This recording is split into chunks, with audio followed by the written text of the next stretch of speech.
இந்த இடத்துல தான் வர துரைக்கிறதர் இந்த இடத்துக்கு தான் இவங்க நீங்க சொன்னீங்களா இந்த எதிர்க்கட்சி அப்படிங்கிறது வந்து இவனுக்கு 59 அவங்களுக்கு 47 இவங்களுக்கு 108 யாரையும் மக்கள் மொத்தமா புறக்கணிக்கல. இவருக்கு ஒரு வாய்ப்பு கூட கொடுத்துருக்காங்க, இவங்களுக்கு கொஞ்சம் தட்டி வச்சிருக்கிறாங்களே ஒழிய ஒட்டுமொத்தமா திமுக வேண்டாம் அதிமுக வேண்டாம்னு மக்கள் புறக்கணிக்கல. ஆனா அதுக்குள்ள இவங்க ஏன் பதறாங்கன்னு தான் தெரியல. அதிமுக இருந்து எல்லாரும் அங்க போறது, திமுக முன்னாள் அமைச்சர் பையன் போய் சேர்றது, இவங்க 2 பேரும் சேர்ந்துடலாமாங்கிறது இந்த பதற்றம் எதுக்கு அப்படிங்கிறத இல்ல. இப்போ இந்த கட்சியை எதிர்த்து களமாடக்கூடிய சக்தி 2 திராவிட கட்சிகளுக்கும் இருக்கு. ஆனா ஒன்று அண்ணா திராவிட முன்னேற்ற கழகத்தின் தலைமை பொறுப்பேற்றிருக்கிற எடப்பாடி பழனிசாமியினுடைய பிடிவாத போக்கு, அவருடைய சர்வாதிகாரத்தனத்தால் இனி அதிமுகவை இவரால் வெற்றி பாதைக்கு அழைத்து செல்ல முடியாது என்று கட்சியின் முன்னோடிகள் மூத்த தலைவர்கள் எல்லோருமே கருதிதான் இடம் மாறுகிறார்கள், முகாம் மாறுகிறார்கள். அதை நான் ஏற்கல. அது தவறானது, ஜனநாயகத்திற்கு ஆபத்தான ஒரு போக்கு. நீங்க ரெட்டலையில நின்று வெற்றி பெற்று அந்த மக்களுக்கு நன்றி சொல்ல கூட போகாம உடனடியா வந்து அந்த பதவியை ராஜினாமா செஞ்சு இன்னொருக்கு முகாமுக்கு போறது என்பதை அந்த மக்கள் ஏற்க மாட்டார்கள். இந்த செயல் என்பது சரியானது அல்ல.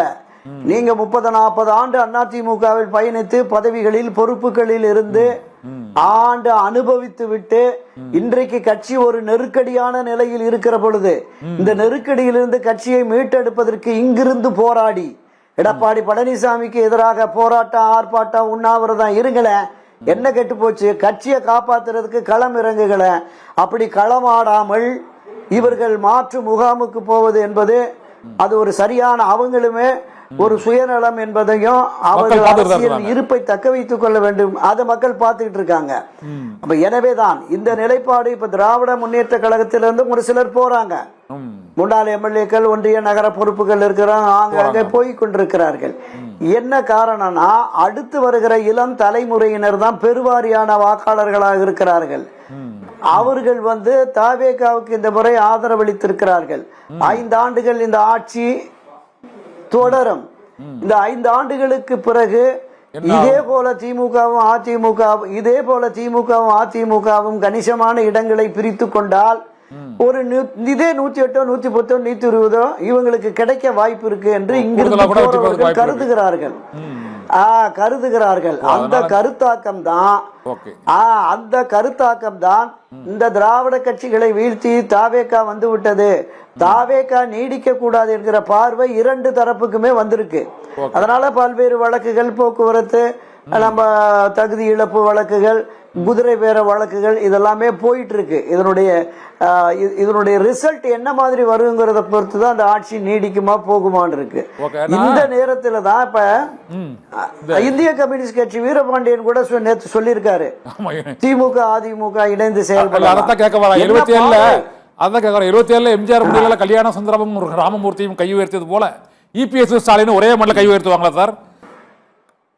அதுதான் 68-69 இருந்து பிரிந்து நின்ற இந்திய கம்யூனிஸ்ட் மார்க்சிய கம்யூனிஸ்ட் 1973ஆம் ஆண்டு திண்டுக்கல் நாடாளுமன்ற இடைத்தேர்தலில் இந்த 2 கம்யூனிஸ்ட் கட்சிகளை இணைத்தது புரட்சி தலைவர் எம்ஜிஆர். அதிலிருந்து தொடர்ந்து இடதுசாரிகள் பயணித்து வருகிறார்கள். இடதுசாரிகள் ஒரே அணியில பயணிக்கிறார்கள். அதே போல திமுகவும் அதிமுகவும் ஒரே அணியில் பயணிக்க வேண்டும் என்று இடதுசாரிகள் விரும்புகிறார்கள். இந்த பின்னணியிலே பாஜக இருந்து பாஜகவினுடைய ஆளுகைக்கு இணைப்பு விஜய் தான் சார். திமுக அதிமுக இணைப்புக்கு பேருதவி விஜய் தான் பண்றாரு நினைக்கிறேன். ஆமா, விஜயனுடைய அந்த வளர்ச்சி என்பது ஒரு தாக்கத்தை உருவாக்கி இருக்கிறது. நான் சொன்ன மாதிரி இவர்கள் இருவரும் இணைந்து பயணிக்கிற போது இன்னொரு பெரிய ஆபத்து இருக்கு. இப்ப தொடர்ந்து இரண்டு கட்சிகளையும் தவேகா விஜய் விமர்சித்து வருகிறார்ல, 2 பேரையுமே கடுமையாக விமர்சித்து வருகிறார். இது தீய சக்தி, அது தீர்ந்து போன சக்தின்னு. அப்ப இந்த 2 சக்திகளும் கூட்டணி என்று வந்தால் நான் சொன்னது உண்மையாயிடுச்சு, நீங்க மக்கள் என்னை வாக்களித்து தேர்ந்தெடுத்தீர்கள், ஆட்சியின் தலைமை அந்த பிரச்சாரம் பண்ணா இது தவேகாவுக்கு அது ஒரு ஆதாய அரசியலா தான் இருக்கும். அவருக்கு கூடுதலான ஆதாயம் கிடைக்கும். அப்படி இணைந்து பயணிக்கிற பொழுது இரண்டாவதாக பலன் திமுகவுக்கு கிடைக்கும். அதிமுகவுக்கு இதுல என்ன பலன் கிடைக்கும்னா ஒண்ணும் கிடைக்கிறதுக்கான வாய்ப்பே இல்லை அப்படிங்கறதான் பாக்குறேன். மிக குறைவான இடங்கள் தான். அதிமுக ஒரு 30 ஆண்டுகள் ஆண்ட ஒரு கட்சி, அதிகமான வாக்கு வங்கி உடைய ஒரு கட்சி. இப்ப 2 தேர்தலில் தோற்றுருக்குறாங்க, அது வேற. இருந்தாலும் ஒட்டுமொத்தமா அந்த வாக்கு வங்கி மொத்தமாவே கரைஞ்சிரும்னு நினைக்கிறீங்களா? அது இல்ல இல்ல இல்ல, நான் பல பதிவுகள்ல பேசியிருக்கேன் கண்ணன். இந்த கட்சியில இது வந்து தொண்டர்கள் கட்சி. புரட்சி தலைவர் எம்ஜிஆர், செல்வி ஜெயலலிதா ரிட்டைலை, இந்த காங்கிரஸ் கட்சி மாதிரி ஆயிருமா ஈர்ப்பு சக்தி பேசுறத பார்த்தா காங்கிரஸ் கட்சி மாதிரி ஆயிரும் அதிமுக சொல்றாங்க. அந்த வாய்ப்பு இல்ல இல்ல, இன்னும் 1.5 கோடி 1 கோடிக்கு மேற்பட்ட கிட்டத்தட்ட 1.25 கோடி 1.5 கோடி தொண்டர்கள் இருக்கிறாங்க. இந்த கட்சியை வழிநடத்துவதற்கு, சரியாக நெறிப்படுத்தி கொண்டு செல்வதற்கு ஒரு உரிய தலைமை, எல்லோரையும் அரவணைத்து அனுசரித்து செல்லக்கூடிய ஒரு தலைமை உருவாகிற பொழுது இது மீண்டு எழும். ஒன்னும் பிரச்சனையே இல்லை. ஆட்சி கூட ஓபிஎஸ்ல இருந்து விஜயபாஸ்கர்கள் வர எல்லாம் போயாச்சு வேற கட்சி.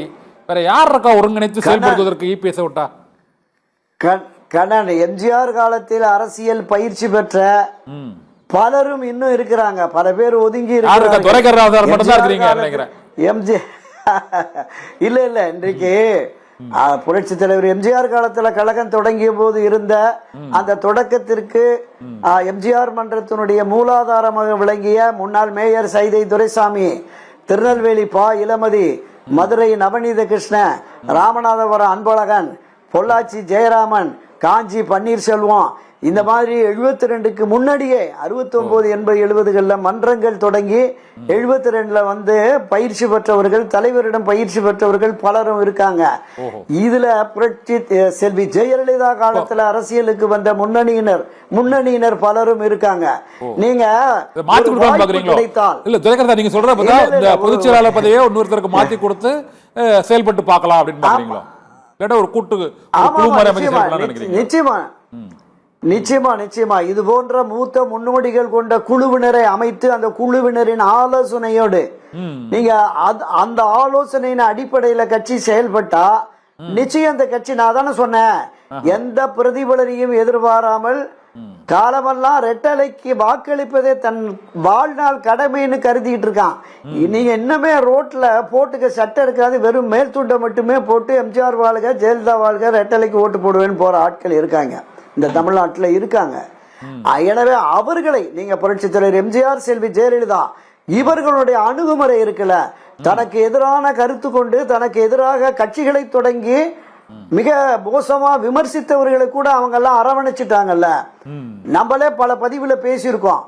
அந்த மாதிரியான ஒரு அணுகுமுறை, ஒரு அரசியல் பண்பட்ட போக்கு இருந்ததுன்னா நிச்சயமா இது வரும் வரும்.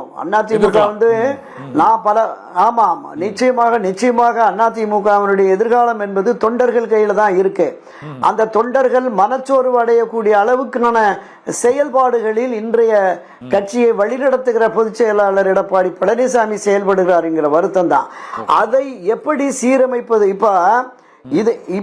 இப்ப உள்ள சூழல்ல புரட்சி தலைவர் எம்ஜிஆர் மீதும் செல்வி ஜெயலலிதா மீதும் இந்த அண்ணா திராவிட முன்னேற்ற கழகம் என்கிற அரசியல் கட்சியின் மீதும் ஆர்வம் கொண்டிருக்கிற பல முக்கிய பிரமுகர்கள், அரசியலை கடந்து செயல்படுகிற தமிழகத்தின் நலம் விரும்புபவர்கள், அதிமுகவின் நலனை விரும்புபவர்கள், ஒரு வியூக வகுப்பாளர்களாக களம் இறங்கி இருக்கிறாங்க.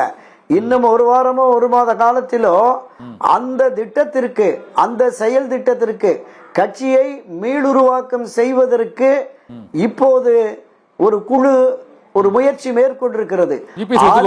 எடப்பாடி பழனிசாமி ஒப்புக்கொண்டால் எடப்பாடி பழனிசாமி ஒப்புக்கொண்டால் எதிர்காலம் இருக்கிறது.